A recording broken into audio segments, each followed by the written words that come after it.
na po, mamimigay na po ako. Anak, ito. Prepare. Ito yan.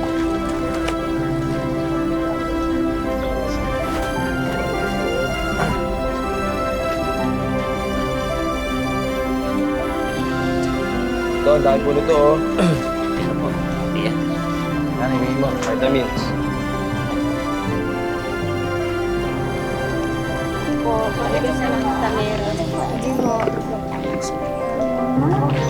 Ikaw mo. Wala ka naman po ba? Para po sa inyo. Yung vitamins.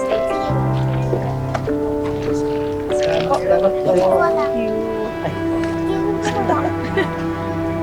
Ito ate. Ito po, oh. Thank you.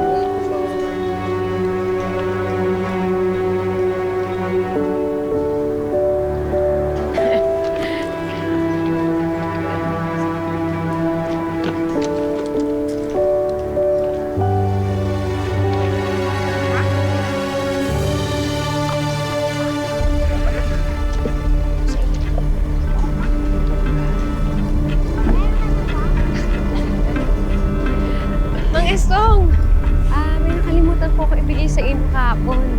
Ha? Ano yun? Hindi ko pa nabigay kahapon. Ano ba yan, Amira?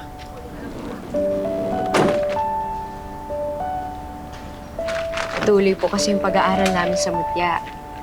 Nadiskubre ho namin na maganda ho sa sikmura itong pinakuluang tangkay. Ano? Mas maganda pa po epekto niyan kapag hinalo nyo sa tsaang gubat. Ano ba? Ako maraming salamat, Amira.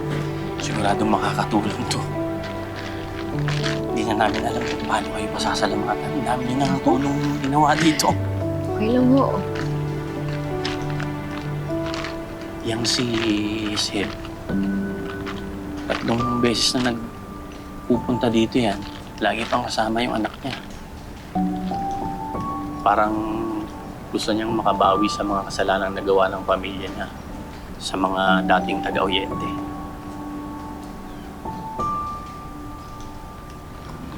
Nanggap niyo ho.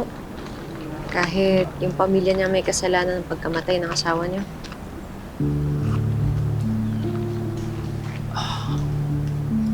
Napakahirap ng nararamdaman ko ngayon, Amira. Mabigat sa damdamin at galit. Pero mas pinili ko na lang magpatawad at magtiwala sa Diyos. At Diyos na lang bahalang humusga sa kanila.